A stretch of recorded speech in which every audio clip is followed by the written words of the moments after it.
Hello, hello. Welcome back to another episode of Executive Conversations. My name is Maeva Cifuentes. I am your host, and here we talk about the behind the scenes of marketing, how to get things across the table, how to navigate these executive conversations, and also how the roles in marketing are changing. If you did like this episode, please remember to share, like, subscribe. It really helps me out, and it can spread the word for other marketers who are trying to figure out if they're not the only ones experiencing these things. Today I have Malte Landwehr, who is VP of SEO at Idealo, and I'm really excited to speak to him today in Berlin. It's very rare that I have an actual other fellow SEO on here. So hi, Malte, how are you? Hi, I'm great and happy to be here. Yeah, I'm excited to dive into this. As I mentioned, normally I'm speaking to VPs of marketing or CMOs or more generalists. I kind of wanted to dive in because you have quite an interesting career path, where you went from kind of consultant to VP of product, which was an SEO product, and then to VP of SEO. Can you walk me through just your background and kind of how that impacted you? Sure. So I actually discovered SEO by accident when I was a teenager. Like I had a website to talk to my friends, and then people started registering in our internet forum, whom I hadn't told the domain name. So I was like, how did they find us? And that's how I learned about SEO and PageRank. And then at some point, I learned that with putting party pictures online, you don't really make any money. So I started creating websites for local hotels, these kinds of things. Then I studied computer science, co-founded an SEO agency that didn't work out. Always did SEO on the side. I ran one of the largest blogs in Germany for a while. And then I did a little stint in management consulting. So I know how to create PowerPoint slides that work on a BlackBerry, because that Oh, was a requirement in one of our projects, because the CMO would watch our slides only when she sat in a cab and quickly checked her BlackBerry. So that's what we optimized for. And of course, I learned a lot about how to explain things very simple, how to get executive buy-in, these kinds of things. Then I joined Searchmetrics, an SEO tool. Originally, I was an individual contributor in the marketing team. And then I kind of like switched into this product role more or less by accident. And after 5 years, I had enough of that. I joined Idealo because I actually wanted to do SEO again after just for 5 years at Searchmetrics, just talking about SEO and helping people with SEO. And that's what I've been doing for the last 4.5 years. okay. So you had a 5-year break technically doing SEO. Did a lot change during that time? Not really. And Not like now. I mean, a big part of my job was flying around the world and talking to companies about their SEO problems. And some in-house SEO teams, they are a bit careful when talking to the agencies because they don't want all the knowledge to go. But because we were a software provider, everybody was very open to us. So I did a couple of trips to Silicon Valley, was all around of Europe, talking to people about SEO challenges, trying to build tools for it. Okay. So I was never really out of the SEO world, right? Like it Mhm. was still a daily part of my business. It's quite rare, actually. I haven't really seen many roles of like vice president of SEO. Yeah, it's rare. And for a very long time, always said that most of these roles aren't real. Like it's just a fancy title, but people are not actually a VP. A study just came out from SEOjobs.com and the Previsible. It's an agency in the US. And I think they found that the number of VP SEO roles grew by something like 50 to 100% in the Oh, last 12 months. oh, really? I was surprised. And based on my LinkedIn inbox, there are more VP of SEO roles now. I think there are just some business models, anything in gambling, anything in the I would say more sketchy areas of site reputation Mhm. abuse business models. and of course price comparison and some other aggregator businesses where SEO is just a core business requirement and the whole Yeah. business model doesn't work without it. And at these kinds of companies, VP of SEO roles seem to become more prominent. Do you think that's because Google is getting so crazy that they're like, we need somebody most senior here to deal with all these new spam policies and site reputation abuse? Or what's your theory?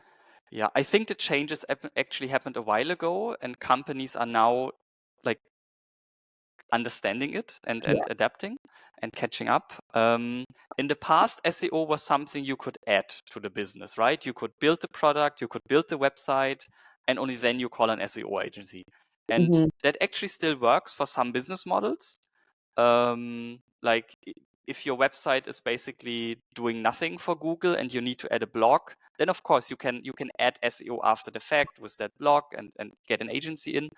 But if SEO needs to be baked into your product, like SEO is going to be one of your main channels, then SEO needs to be in the room from the beginning. And something like it starts with the naming of the product, information architecture, right? You want an SEO in the room for these conversations.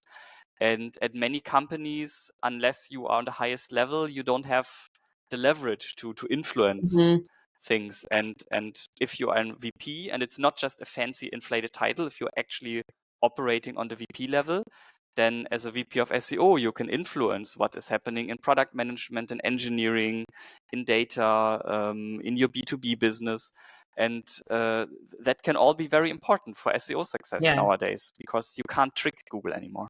That sounds like a dream position to be in as an I- SEO. I'm quite happy at my job. To be able to have that influence is something that a lot of SEOs don't have. Yeah, but I mean, it's not just influence, right? You also have responsibility. Mhm. And if traffic is bad, I get a call from the CFO in the morning to discuss the impact on our business. Right. And I know many SEOs who don't like that. And I think responsibility always has to go hand in hand with accountability. And I like it. I strive in it. It motivates me. But I also know many head of SEOs or other in-house SEO leaders with whom I exchange who say, okay, I actually wouldn't want to have your job. Yeah. But I enjoy it very much. Okay, so this is quite interesting. So Idealo is a price comparison tool for e-commerce. Do I have that? Yes. Have I summarized that well? And SEO is, as you said, a core part of your business model. It would not work without SEO existing. And I imagine the founders, the executives, everybody has always known that from the beginning. I don't know if everybody has always known it. But yes, part of the executive team was always aware of it. Both of the, two of the three founders became SEOs, basically. Oh, Probably all three founders, to a degree, became SEOs. And it's not Idealo specific. Like, I did an analysis recently of all the price comparison sites in Europe, and there were one or two outliers, but otherwise they all have like 50% SEO traffic according to yeah. SimilarWeb. Now, SimilarWeb is underreporting paid traffic a little bit, but the business model just doesn't work without SEO. And if you're an aggregator and you have so much content because you have all the products and all the offers, it just makes sense to use it for SEO. Yeah. So, knowing this business model, where do you see friction? Because I know a lot of SEOs right now are out there just barely just trying to justify their own existence. And it's tough and to prove value. And so in your situation, that's a little bit different. You don't have to justify the existence because the whole business depends on it. Where is it that you do see friction? I think I see friction every day, but it's a good thing because it means you have enough ideas and enough ideas from many directions. At the end of the day, company has limited resources, a limited amount of money, limited amount of people, and any SEO improvement should always be weighted against basically anything else you could do at the same Yeah. time. And of course, if you look at recent developments of Google, especially in the e-commerce space, not everybody is super bullish of that there will be a continuing stream of free SEO traffic from Google, because they are trying to, of course, move traffic into the ads area. They are constantly trying to make Google Shopping more clicky, making it bigger, making it just basically getting more clicks, right, in their paid elements, and like telling a positive story around that, why we should continue invest of SEO. Of course, it's part of my job. And then Idealo has been doing SEO for over 20 years. So all the obvious stuff has been done, right? I don't need to come up with the idea to let's have a title tag, or let's look at our H1s, right? We need to have more holistic and larger scale SEO projects. And we always need to do it for a couple of million products. Like it's not interesting for us to do something like let's manually optimize 15 product pages. We always have to think about how do we get another relevant piece of content onto at least 500,000 product pages, ideally 1 or 2 million. And that always requires engineers. That always is also cost, just in terms of pre-processing data, saving that data, and then delivering it millions of times per day. So my SEO challenges are probably on a more complicated level than Yeah. the average SEO team. And there's always friction with that. Like nobody is giving me a stack of money and saying just like spend it on whatever. So yeah, I would say on the individual project level, especially when it involves other teams, like other development teams, teams outside of the SEO department, there's always a level of friction, and there should be. Yeah. That's a whole other scale than a lot of businesses that we work with, which are B2B SaaS a lot of the time. So some of them are dealing with 5 pages a month. You're dealing with millions of pages a month. How big is your team, by the way, that's working on SEO?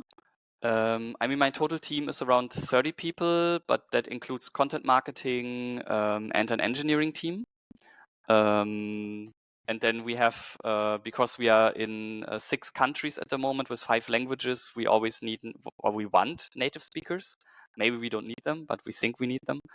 And so that's why the team is quite large. And then you're also getting resources from engineering. That is engineering in your team or another team? Most of engineering is outside of it. Idealo Yeah. has way over 100 software developers, Okay. over 200 actually. So yeah, there it's then I need to use influence or business numbers or business cases Yeah. or tell a good story to get buy-in. So tell me about that.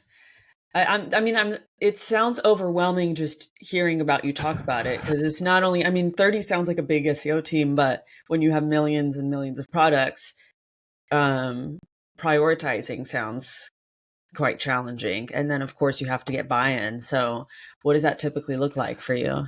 Yes, so the first challenge is internal prioritization. I like the ICE framework, also either Mhm. ICE or RISE, where you look at the impact of something, and then you look at what basically percentage of your site will it even impact, because something like let's optimize the top 5 products might give a huge percentage uplift for these products, but then if you look at the whole site it might not be that big.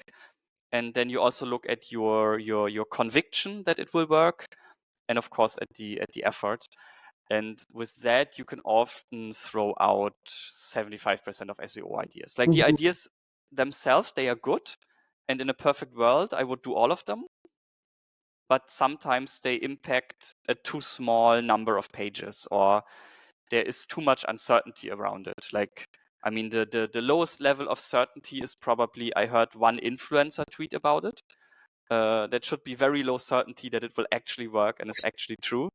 And then it goes up to, right? Like I saw 5 different people talk about it, or I did it myself at the previous job and it worked, or we already did an experiment. or somewhere in between is we saw 3 competitors doing it and it seemed to work. So having the conviction baked in there, I think, is also very, very important. Otherwise, you might just implement good things that in the end don't have enough impact. Yeah. Or you might implement things that a random person recommended that in the end doesn't work. So I know it's probably in-house, different in-house than it is in my shoes as an agency owner, but you still have to manage resources. So when you're in the RICE method, when you are trying to analyze the effort, how do you just say effort 1 out of 5, it's 5 because it's going to be really hard? Or do you have like, I think it's going to take this many hours from this team, or what does that look like? It depends on the stage where we are at. Like if we write down 200 ideas for the quarter, I just make up a number very roughly. If we get down to, I don't know, 20 good ideas, I actually like, for complexity as a stakeholder, to simply count the amount of teams that are involved and to the power of 2. So if there are 5 teams involved, it is crazily more unlikely for me to get it done than with just 1 or 2 teams involved. And if there are 10 teams involved, this has to be a company-wide project where one of the CEOs says, yes, we want to do it. I took this formula from Axel Springer New Media, I don't remember who it was, somebody internally developed it, and I think it's really, really good if you are just a stakeholder, if you're not one of the engineers actually implementing it, to think about complexity this way.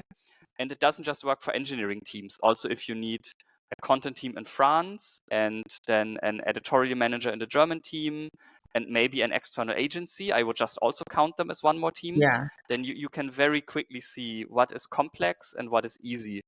Because in large companies, the effort is not in implementing it. The effort is in agreeing that 5 teams implement it in the same week, right? And Yeah. then getting legal sign off and making sure it's all compliant. And then when it actually gets close to implementing things, you need to leave that to the teams that are actually doing the implementation. I cannot estimate for an engineering team how big the effort is. Yeah. And the same one change might be easy in one part of the website, but very difficult in another part of the website. So at some point, you always need to have the engineers do it. Or if it's not an engineering topic, if it's a content writing topic, whatever, then of course also the teams that would actually implement it and do the work. So these kind of initiatives you come up with every quarter, however many ideas, and then you hand it off. We don't really have a perfectly structured process for it. We always try to do it, but it changes. And as the SEO team, we are very, very dependent on other departments. Because I can't make up a plan for the content team and then just go to them, hey, I guess you have been sitting around doing nothing. Here is your plan, your strategy, right? But rather when our content department is making their quarterly planning, I make sure that 1 or 2 SEOs are in the room. We have 1 team per country. So if we do quarterly OKRs for the countries, I make sure an SEO is in the room. And then for engineering, it's a similar process, but a bit bigger. And then whatever the company is using as the process or whatever each department is using, I just want an SEO person in the room. And of course, we have a big backlog of SEO ideas, but I can't start my workday tomorrow and just try to pitch 100 ideas. We wait, what are company objectives, what are key results we want to achieve, and then how can we support that? How can we tie into that? Okay. So first you have all of the ideas, and then you say which one of these are actually related to the company OKRs, scrap the rest, and then you do rice or ice to pick those. Yes, roughly speaking. And of Yeah. course, sometimes we have opportunities that are so big that a separate key result is implemented. Like for I think for 2 out of my 4.5 years at Idealo, I was an objective owner when we did OKR. I was an owner for a company-wide objective where, of course, SEO was a big part of it. And then it's easier. Then I can define, okay, these are the key results, these are the initiatives. And then, of course, we could get a lot done for SEO.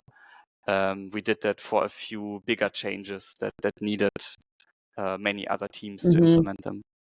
So coming into this year where things are changing pretty radically, I know you've been writing and researching a lot about generative engine optimization, LLM optimization, that kind of stuff. I'm really curious how, I guess this is like several questions in one, but one, are you getting any pressure about this, or is it more something that you're interested in exploring? Um, and are you able to tie it? There's still not very much. There is some growing. There is some evidence now where we're saying, oh, websites are getting a little bit more traffic from LLMs, but it's nothing compared to Google traffic still. So based on what you're telling me, it sounds like something that you might not prioritize because the impact is not big still. So how are you going about this? What is it looking like for you? Are you managing to get any experiments in, and how's leadership taking it? Yeah, so the person making the pressure on this topic is me, because I think there are some fundamental changes happening over the coming years. And we can see it in the US already with the AI overviews. And if the AI mode, where you basically have no more blue links, you just have an Yeah. answer like in ChatGPT, is coming, that is a very, very fundamental change to the SEO game. But yeah, like from a business perspective, it doesn't matter. It's a few thousand euros per month of revenue we make with traffic from ChatGPT. And I think with that, we are probably already one of the companies doing better. And according to SimilarWeb, in Germany, we are one of the top 10 websites getting out of ChatGPT and Perplexity in Germany. And we are doing many things that in theory should be good for that, because I think there's a huge overlap with SEO, especially if you do non-spammy SEO and try to like long-term do SEO. And just because, I mean, at the end of the day, if you have a real business, SEO is about doing things that are good for users and making sure Google understands that. And then there are different techniques to help Google understand that you have relevant content, you are a trustable brand, etc., etc. Of course, once you implement it, it gets infinitely more complicated. But doing these things should also be good for being ranked well in LLMs, and that seems to work. But I see very, very strong differences between LLMs, between topics. We are tracking a couple of prompts in 4 or 5 LLMs on a daily basis, and the differences are very, very large, and in some cases unexplainable. And I also I put a lot of focus on, when I look into LLMs, on the one hand, visibility in terms of a brand being mentioned, and on the other side, a website being used as a source. And in our main keyword set or prompt set, for example, there's one website. It is the second biggest source, but it's never ever mentioned as a brand. Or there are other cases where there are brands that are mentioned in 25% of prompts. The brand is mentioned in the reply, but their website is never ever a source. So probably they did everything right on the brand and PR side, but did everything wrong on the technical side. And then in that other case, this one website probably did everything right on the technical aspect, which is why it's used as a source, but they are not leveraging their brand at all for that topic. And there's just so much to dig in, understand, but also things are changing so quickly that you really should think twice about how much time and effort do you want to spend on a topic. So I don't over obsess of, for this topic, we are not being very visible in DeepSeek, but we are visible in Claude. And I would not spend weeks trying to understand the difference. I would always look at the overall trend, the overall picture.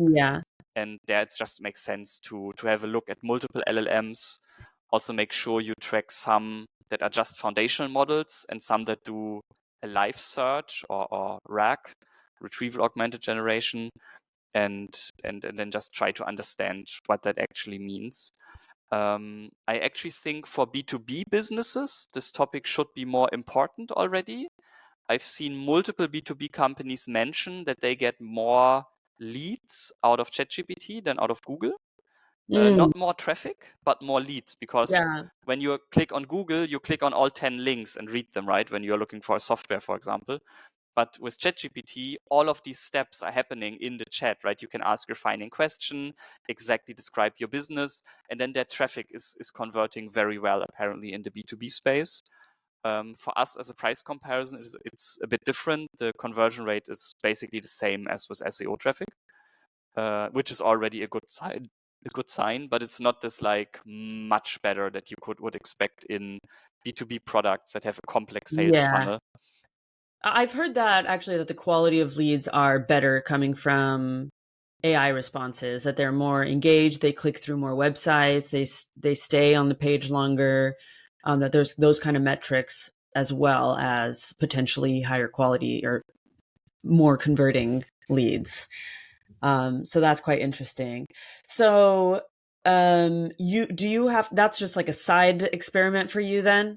Yes, that's what I Yeah. would call it. I mean, there's this theory with the horizons, right? You should spend most of your time in horizon 1. How do you make money today or tomorrow? A little bit less time into how do we do it in 6 months, and then a tiny amount of your time you should dedicate to how do we make money in 5 years.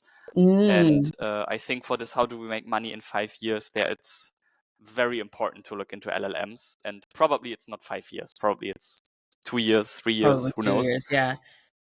Okay, interesting. So this framework, horizons, the three different horizons, is this tell me more about this. I mean, I guess you just described it. I mean, yeah, that's basically it. I have no idea where it's from. I think it's quite old already. It basically just says spend most of the. Actually, it's not for you as a person, it's for the company. Mhm. And then something like 80% of employees should always work on making money now, and a smaller amount of making money in the future.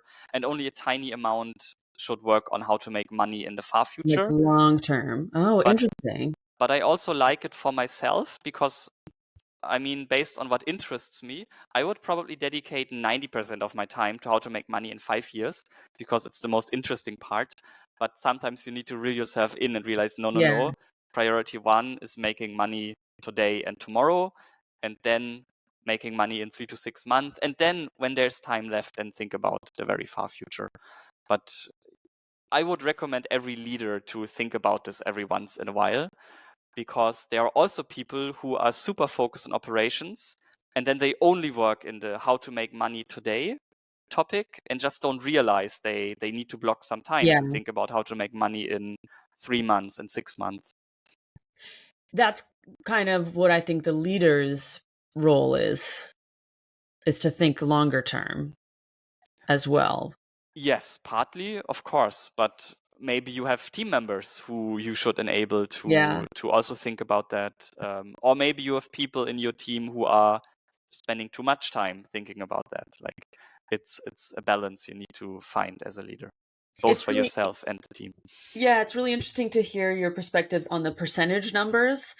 Because this is a conversation I've been hearing a lot is how much time should we spend or budget or resources, employees, on the long term?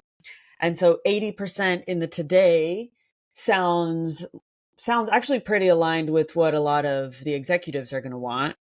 Um,